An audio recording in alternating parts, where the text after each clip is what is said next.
There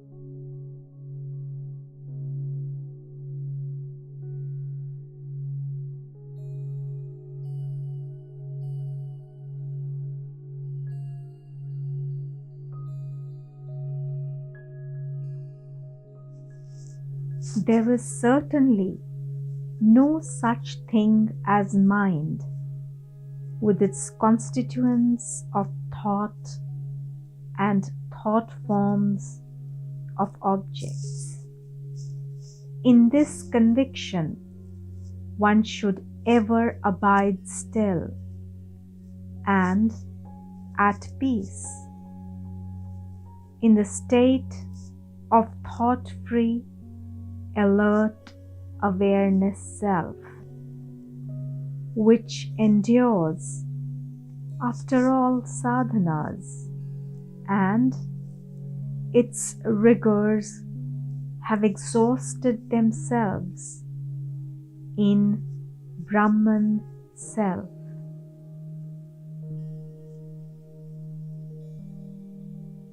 Having gained the experience that there is no creator, no maya, no duality, and that pure awareness self alone exists, one should ever remain still and peaceful in that state of selfhood.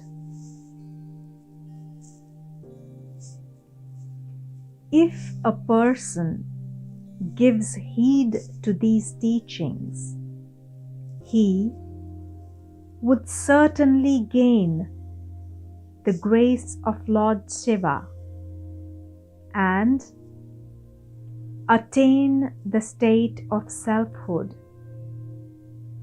even though he is immersed in the dense darkness of nescience, which could not be banished by the glare of million suns.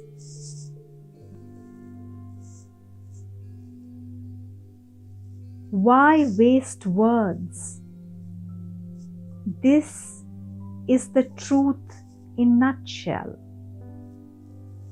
Only those who have earned the grace of our Lord Shiva by long devotional worship will get the rare opportunity of reading this scriptural text,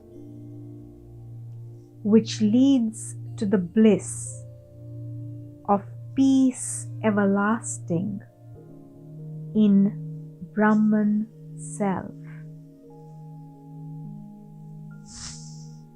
Only that jnani who teaches, "Thou art the thought-free, alertly aware, absolutely still,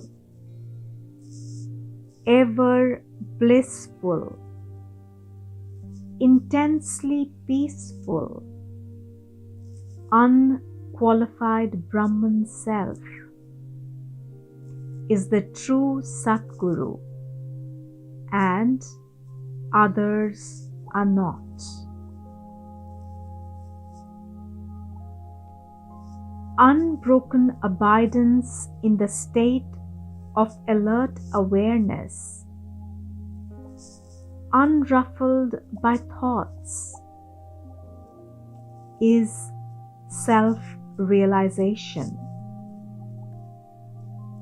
That is at once the spotless Jivan Mukti and the magnificent Videha Mukti.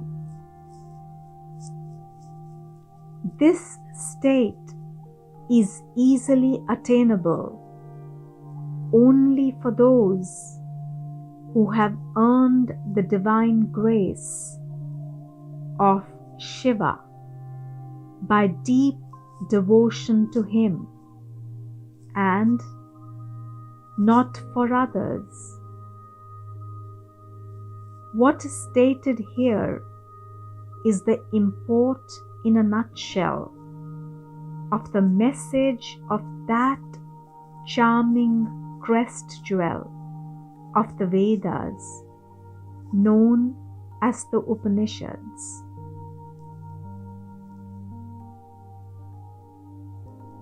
Those who give heed to this message and abide in accordance with it will forthwith attain mukti, liberation.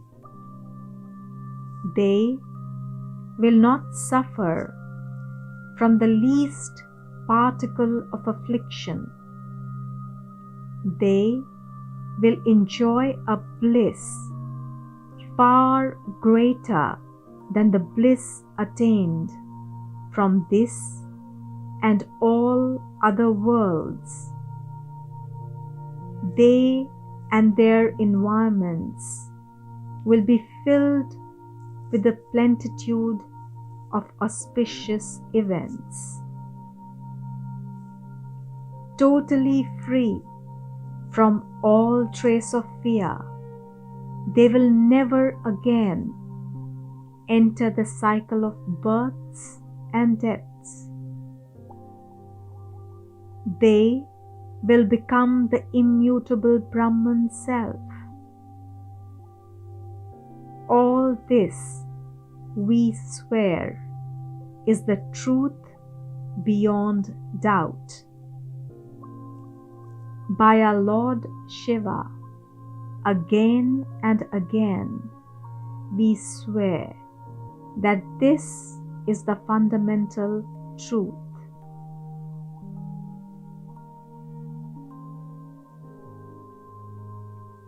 That state of still, pure, effulgent awareness is moksha, the state beyond compare. Those who maintain an unbroken abidance in that supreme state will never more be touched by suffering or confusion, and will be absolved from all duties. Such duties, if any, will somehow be completed without any volition on their part. They will eternally abide as the sole supreme self.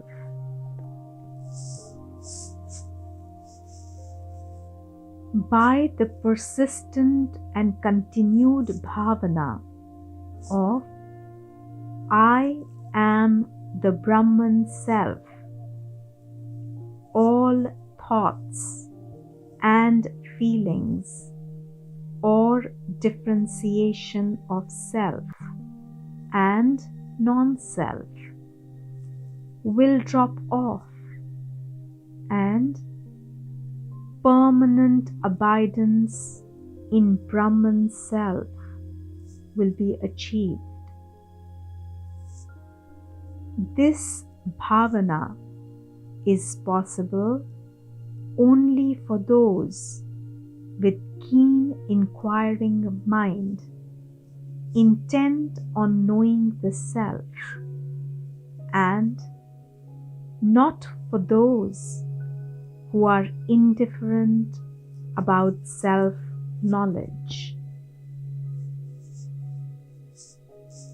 Ignorance and indifference in regard to the inquiry of the truth about oneself is the storehouse of nescience and trouble, blocking the view of the self and creating in a split second all sorts of illusions and harassments of mental worry.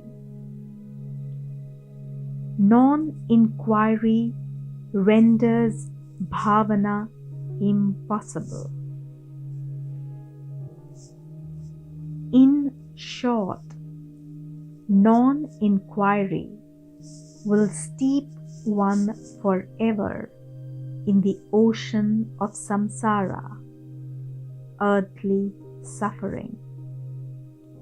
There is no greater enemy for one than non-inquiry. Therefore, this habit must be overcome in order to fix the mind in the bhavana which leads to abidance in the self. Bhavana is to be understood as faith or firm belief in Aham, Brahman. I am the self. Inquiry should be made this wise. With the kind help of the Satguru, one should inquire, who am I? What is this world? And what is the reality behind all these?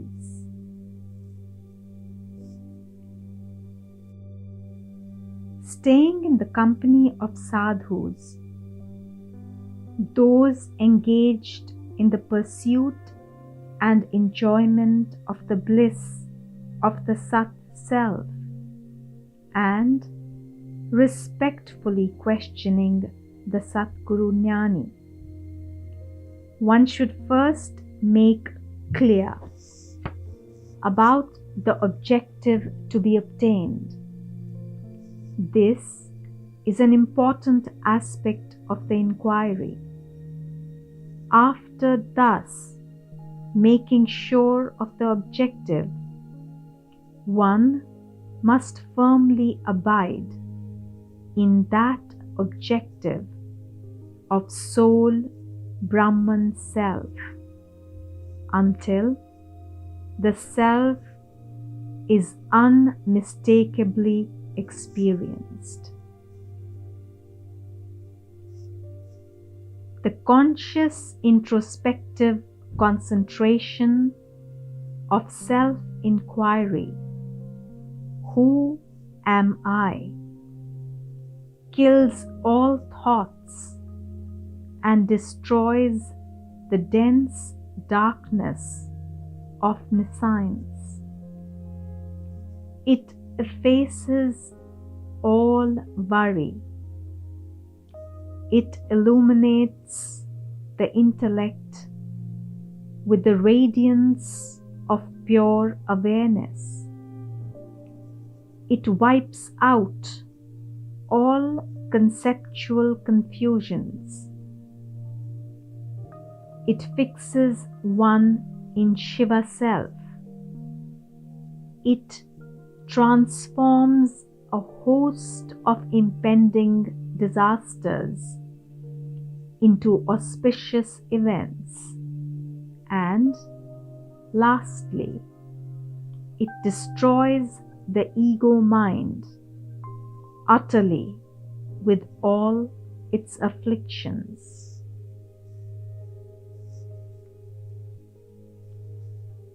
Only by those strong-willed persons who make earnest and persistent self-inquiry will the turbulent mind be controlled and fixed still in the practice of firm bhavana.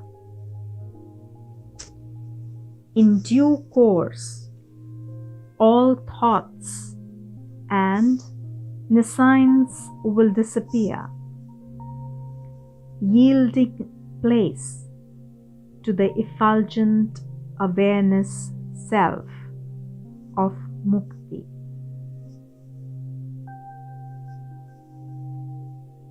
One should relentlessly pursue self-inquiry until all conceptual forms of creature, world, and creator merge and disappear in the pure, thought-free, alert awareness self, enabling one to abide in the bhavana of the experience, I am the Brahman self. It is only the mind which appear as the world and bondage. There is no world other than the mind. On inquiry, this mind turns out to be nothing more than a group of ripples, thoughts in the still ocean of pure awareness, Shiva self. I am that Shiva self only, and there is nothing apart from me. One should ever abide in the conviction born of this experience. There is no world apart from the mind. What appears as the world is only the mind. If this mind is investigated, it turns out to be nothing more than a bundle of thoughts based on the primary thought of I am the body called ego. I is inquired into and its identity searched. It gets swallowed up without a trace in the pure awareness being Shiva self. One should maintain this firm bhavana. I am self Shiva until that state of being, the Shiva self, becomes the spontaneous experience, free from the effort of bhavana. In me, the pure awareness self, the universe is born, maintained, and dissolved as the mind. Therefore, there are no minds and thought forms of objects apart from me, the self. In this firm experience, one should ever abide. One should ever abide as pure Shiva self by the firm experience that there are no thought forms of creature, world, and creator apart from the mind, which is just an array of ripples in me the still ocean of pure awareness self, and therefore I am the sole being Shiva self only. Even as the world seen in my dream is not apart from me, but only my creation, even so the world of the waking state is only a creation made by me and seen by me in the medium of my pure awareness self. In this experience, one should firmly abide. The rock-free conviction of I am the self is the sure mark of firm abidance in the self.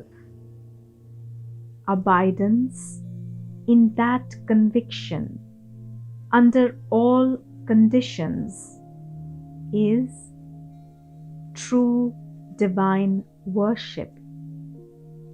Meditation on God, incantation of mantras, practice of right conduct in life, contemplation, integral yoga,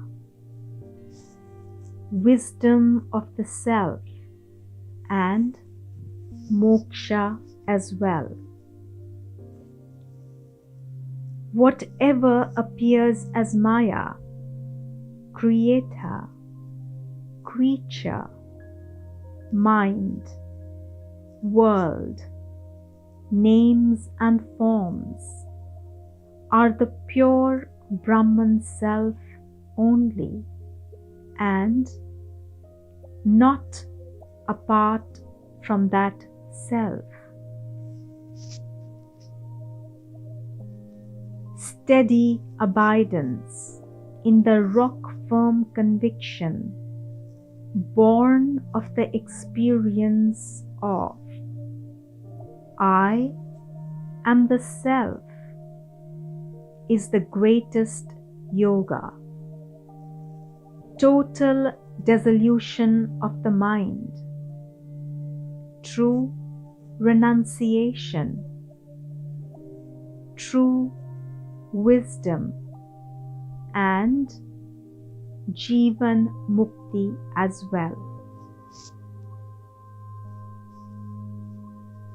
Whatever names and forms are seen by me in my dream are not anything apart from me.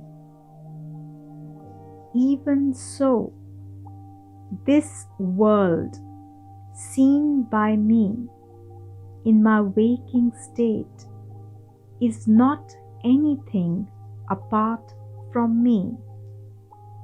The awareness self that I am.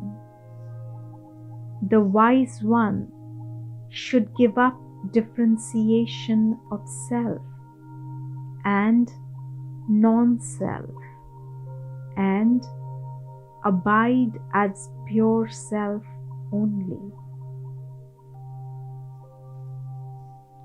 In this world of the waking state is not evanescent in its nature.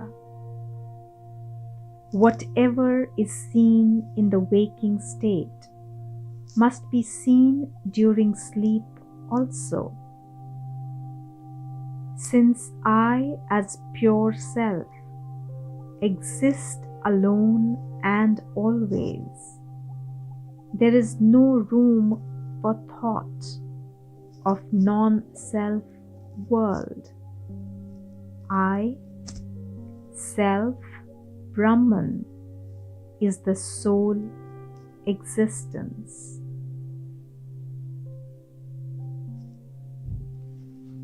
No world exists during the absence of mind, and there is no mind apart from my awareness. So, mind and world are nothing apart from the self, and I am ever that soul, existence, awareness, Brahman self. The wise one should abolish all thought of differentiation of self and non-self. I see neither mind nor world during my sleep. In my dream, there is mind with its creation, the dream world. The dream world is falsified in my waking state, but I, self, exist always. Arguing thus, one must give up all differentiation of self and non-self, and ever abide firmly as the thought-free, alert, awareness self Brahman. All diversities of world, mind, Maya, confusing power of Brahman, wakefulness, dream, sleep, talk of you and me are evanescent and yet not apart from the self. This wise one should give up all thought of self and non-self and abide as self only. In dim light, the illusion of a serpent is seen in a rope, and this serpent is nothing but the rope. Even so, all illusion of non-self exists in the self only. This wise one should give up all thoughts of self and non-self and ever abide firmly in the peace of the self. In the wisdom of integral experience, I am the non-dual, transcendental, motionless, peaceful, bondage, freedom notion free, sky of pure consciousness only. With this experience, one should reject all differentiation of self and non-self and ever abide firmly in the peace of Brahman self. One should give up all Hatha Yoga practices like breath control, all religious dogmas and their diverse sadhanas, and be ever satisfied in simple abidance as the Self only. Only those who contemplate on Lord Shiva Self, the pure supporting screen of all manifestation, gain the pure experience of Sahaja Nirvikalpa Samadhi. Apart from this devotion to Lord Shiva, the pure, alert awareness self, there are no other means leading to liberation. The non-dual soul, being existing in deep sleep, conjures up a world in the dream state. Even so, the shadow world, conjured up in the waking state, is the work of the power inherent in one's own Brahman self. Abiding firmly in the experience of pure Brahman self, one finds that the mind and all its confabulations are lost forever. One should remain firm in the conviction, I am the Self, and reject all thoughts like I am this body and this world is real. If one maintains this habit unremittingly, this false belief will drop away, even as a flower held in the hand slips away when one falls into deep slumber. One is solely responsible for one's own liberation or bondage, since the choice of destroying the restless mind or allowing it to roam at large rests with that one only. Therefore, one should conquer the restless mind by steady abidance in the pure, thought-free, alert awareness self only. This steady abidance is moksha. You are the sole supreme Godhead, the Self. There is nothing apart from you. This we declare to be the ultimate truth.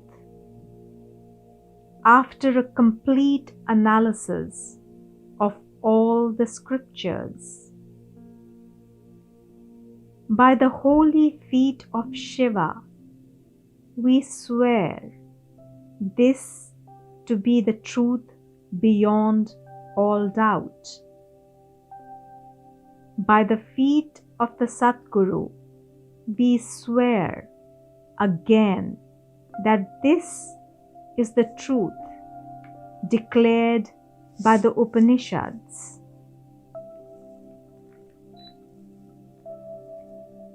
All charitable gifts, all pilgrimages to sacred places, all sorts of mantra japa and worship of diverse gods must be firmly given up in favor of steady practice of the teaching of this book, Ribhu Gita.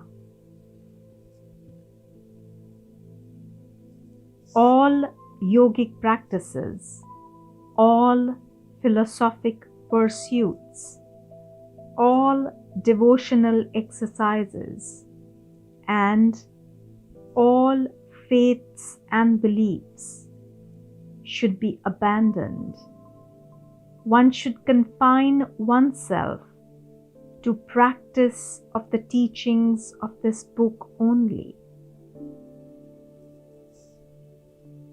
By the sole practice of the teachings of this book, all confusion and ignorance will be destroyed. Firm abidance in the self will be the positive result. With the fusion of the wisdom and peaceful bliss in the self, mukti will be attained. Only when all sins are washed off by the practice of virtues running through many lives, one gets the rare opportunity of securing this treatise and practicing its tenets. By the feet of Lord Shiva, we declare that only those whose cycle of births and deaths has come to an end with this life will ever get this treatise in their hands and practice its teaching.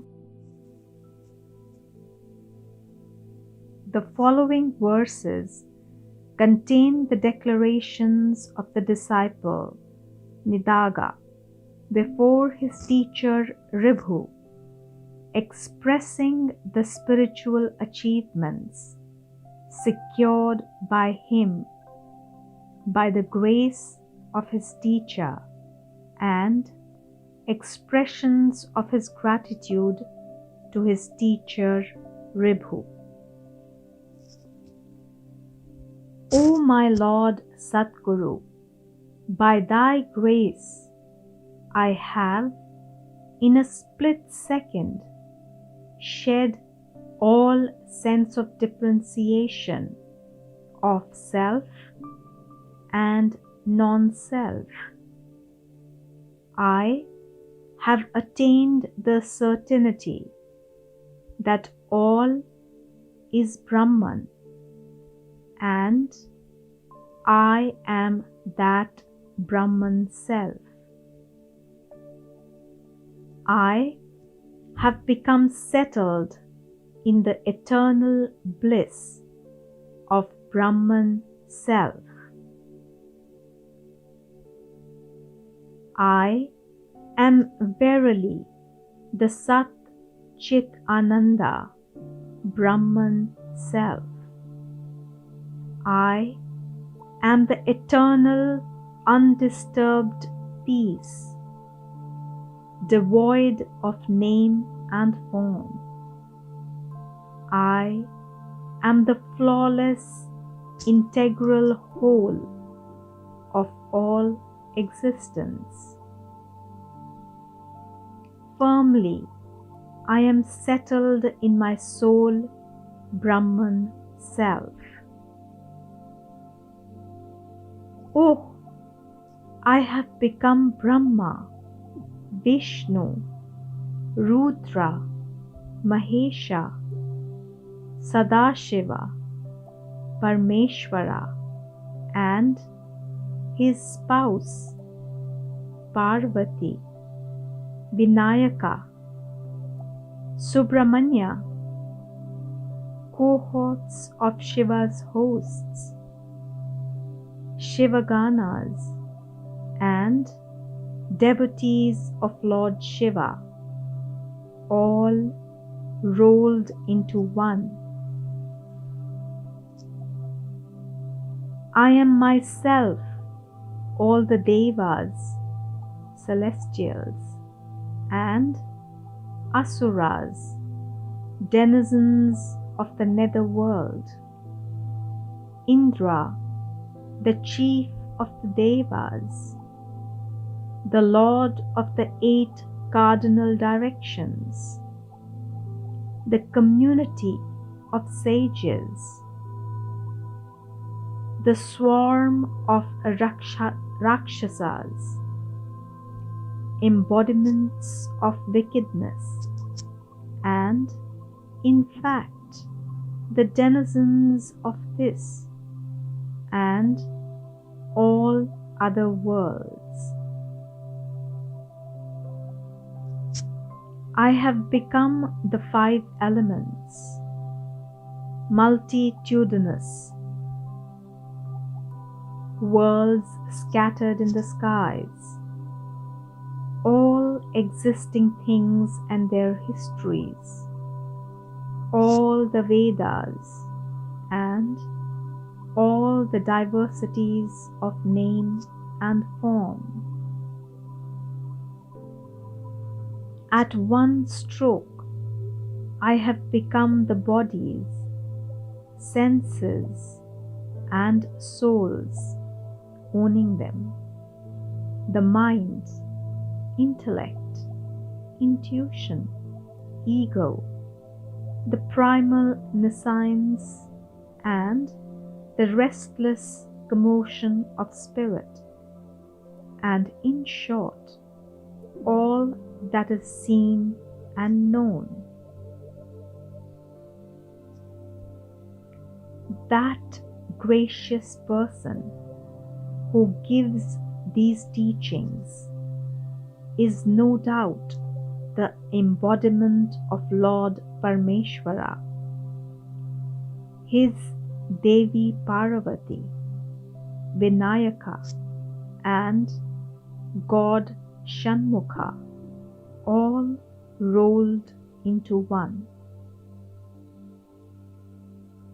He is again Nandikeshwara, Dattatreya, Dakshinamurti, and in short, the Supreme Lord Shiva himself. After being duly initiated into these teachings by the Satguru, the disciple must, as long as life lasts in him, provide his teacher liberally with money, food, clothing, and shelter, and loving devotion. This is the sine qua non for the disciple's mukti. Further, he should adorn his forehead and body with vibhuti, sacred ash, in the prescribed manner, as this use of vibhuti alone will entitle him to Lord Shiva's grace, which removes all impediments to salvation. The habitual smearing of the body with vibhuti is called Pashupata, Vratam, austerity in devotion to Shiva. This practice quickens the attainment of self-knowledge. O Lord Satguru, by this practice I earned the merit for arriving at thy holy feet, which have led me to salvation. I am ever the eternal, pure, all-knowing, free, unshakable, non-dual, integral self. This is the firm conviction of the experience of the Jivan Mukta in the self.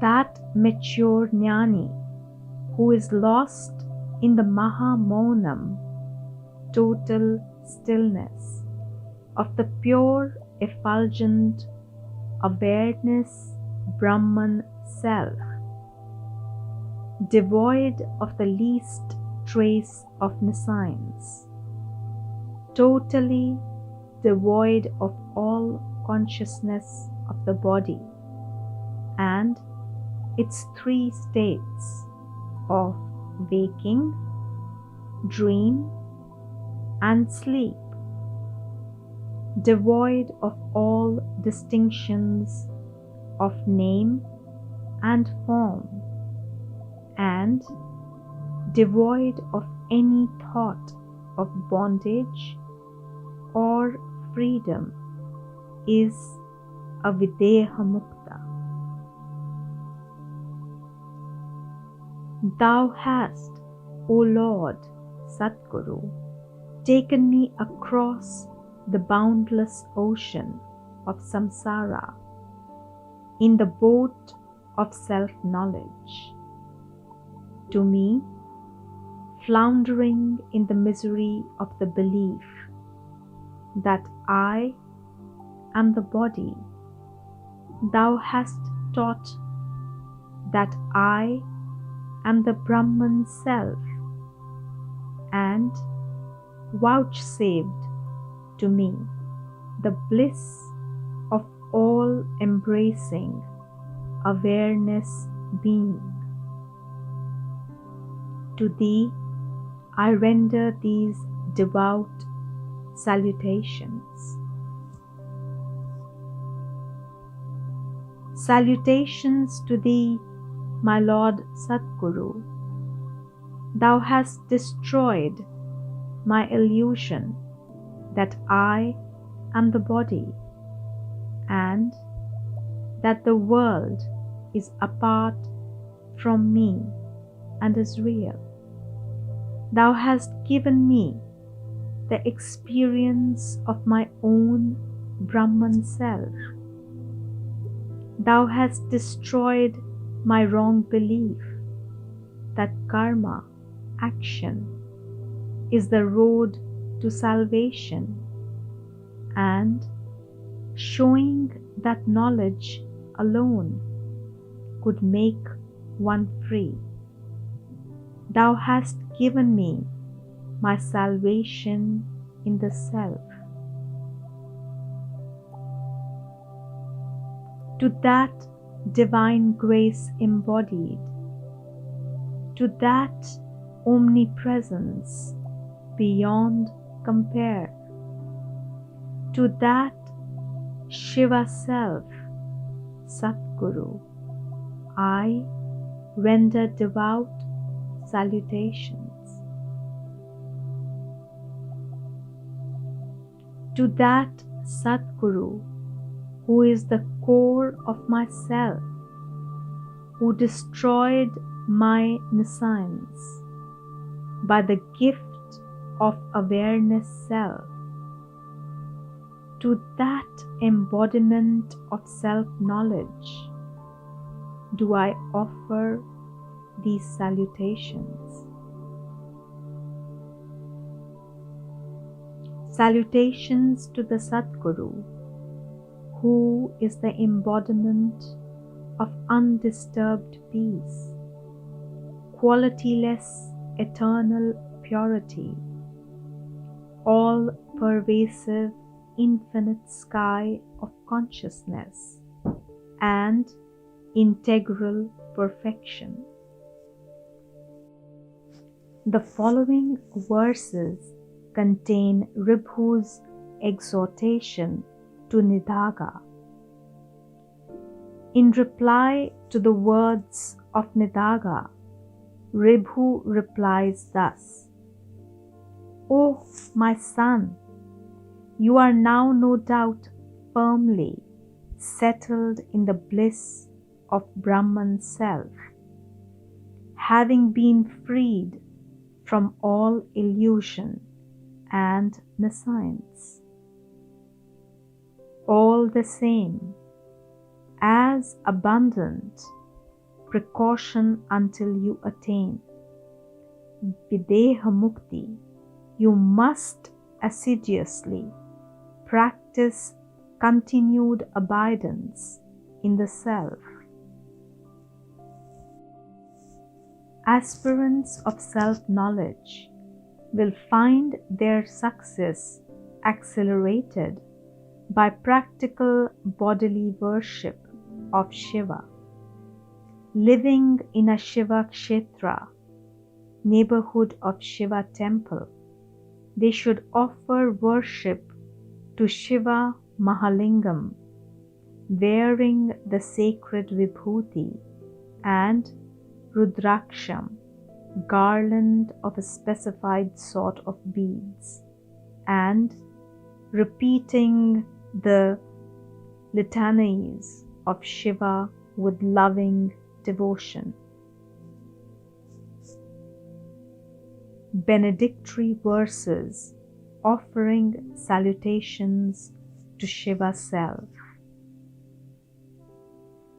Salutations to Sat Chit Ananda, Shiva self. Salutations to that peace undisturbed, the self. Salutations to that integral perfection, the self. Salutations to that effulgent awareness, the self. Salutations to that qualityless, blemish-free self. Salutations to that indivisible unity, the self. Salutations to that pure sky of consciousness, the self. Salutations to that supreme integral existence, the self. The central teaching of the Ribhu Gita. The concept, I am the body, is the sentient inner organ, the mind. It is also the elusive bondage to identification with birth and death.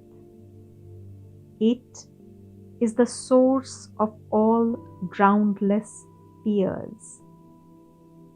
If there is no trace of it at all, everything will be found to be the reality of the Supreme Absolute Being.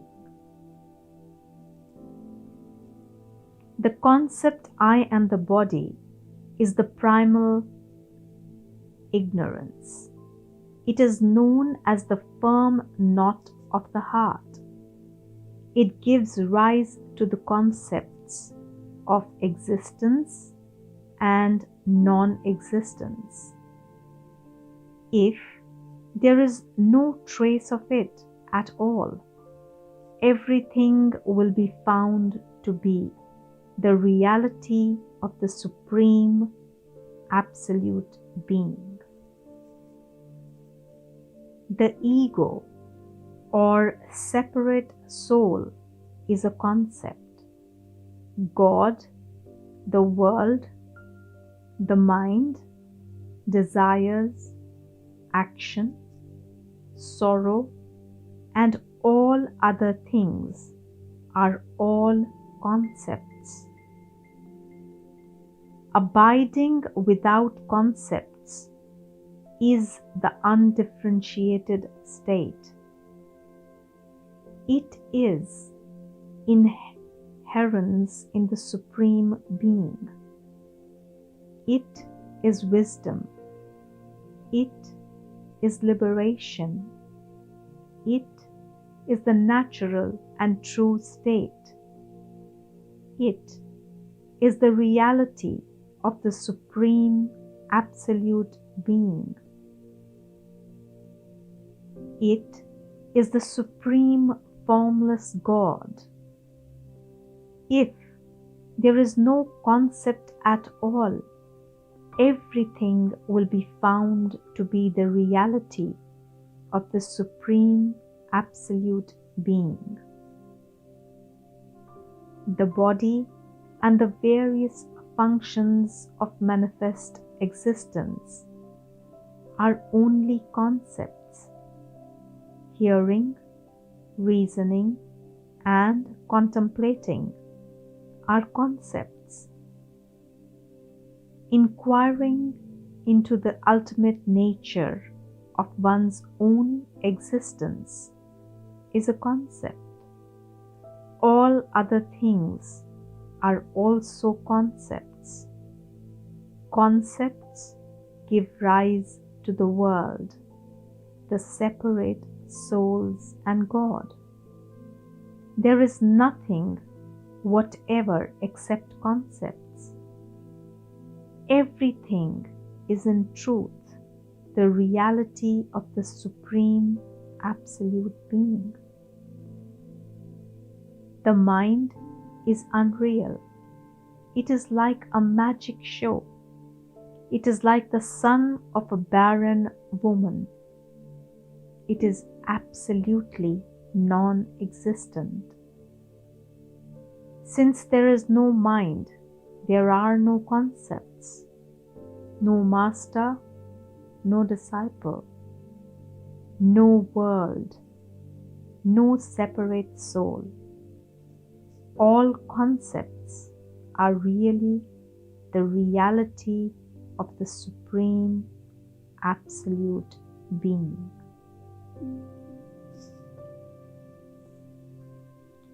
From the Song of Ribhu, the English translation of the Tamil Ribhu Gita, translation by Dr. H.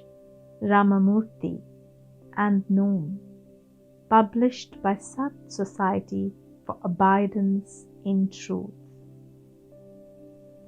Advaita Vedanta, or the teaching of non-duality, is that which is expounded by Ribhu.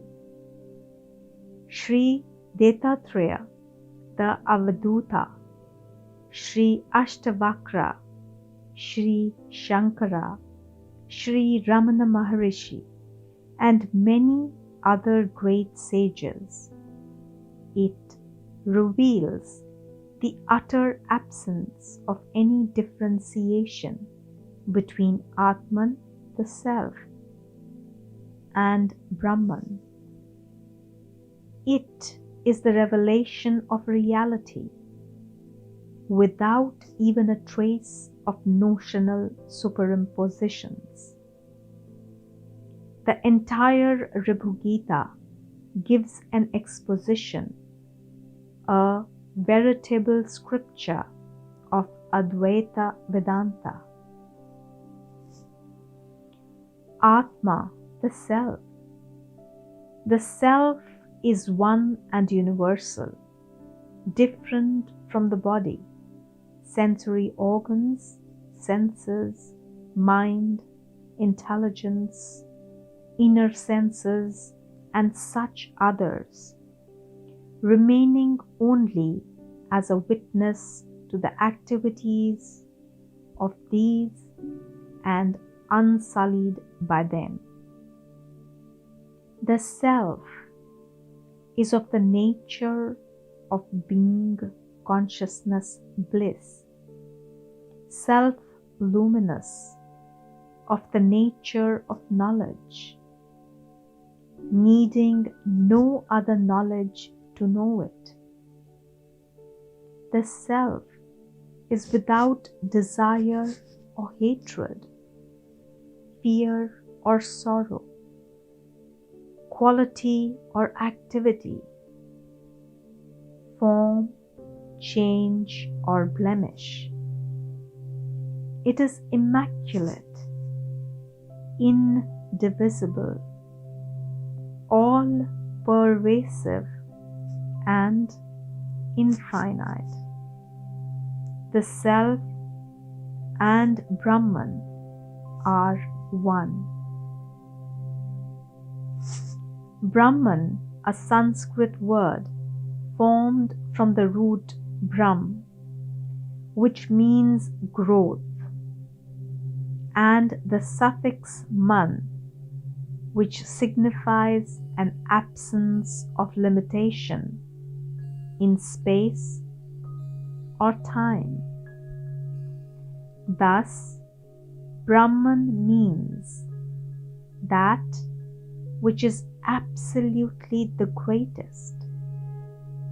Brahman, according to the masters of Advaita, is said to be known through Vedic texts, primarily the Upanishads, which are considered a valid means of knowledge as a direct perception.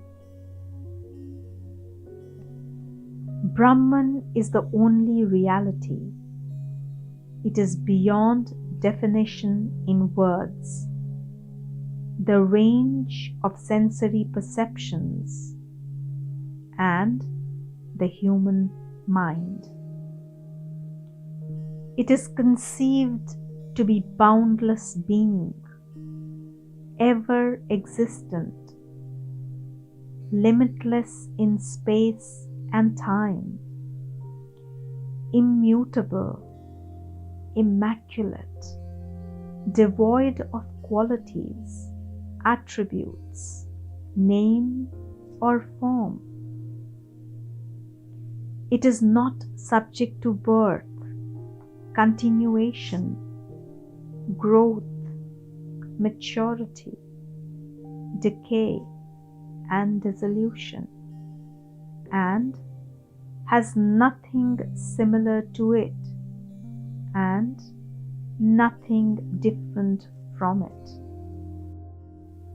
It is also described as pure knowledge.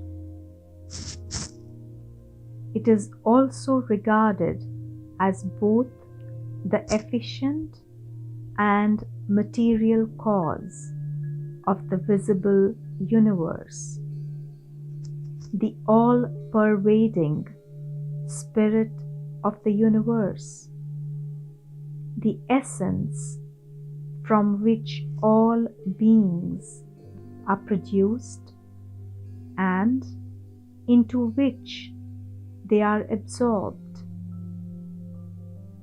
The entire phenomenal world of beings, qualities, actions, all manifestations, and so on, is said to be an illusory superimposition on the imperishable substratum, which is Brahman.